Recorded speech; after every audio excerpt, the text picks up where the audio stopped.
Cold water is defined as anything below 15 degrees Celsius. The average UK and Ireland sea temperatures are just 12 degrees C, with rivers such as the Thames being even colder, even in summer.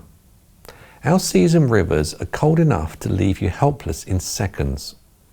Cold water can seriously affect your breathing and movement, and the risk is significant most of the year.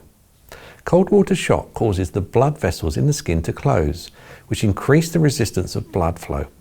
Cold water shock also causes the heart rate to increase. As a result of this, the heart will work harder and your blood pressure goes up. Cold water shock can therefore cause heart attacks, even in the relatively young and healthy. Cold water causes a sudden cooling of the skin, which also causes an involuntary gasp for breath.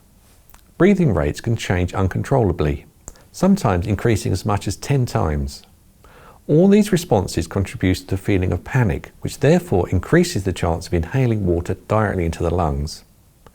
It only takes half a pint of seawater to enter the lungs for a fully grown man to start drowning. If you do not get medical care immediately, you could die. There are some ways to deal with cold water shock and minimize the risk.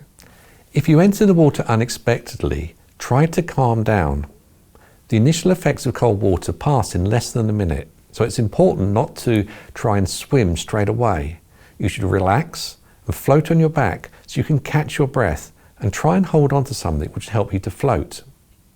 You should also keep calm and then call for help or swim for safety if you're able to.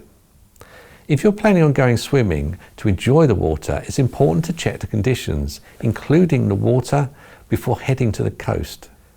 You should wear a wetsuit of appropriate thickness for the amount of time you plan to spend in the water and the type of activity you're doing.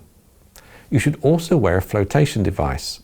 A flotation device will greatly increase your chances of making it through the initial shock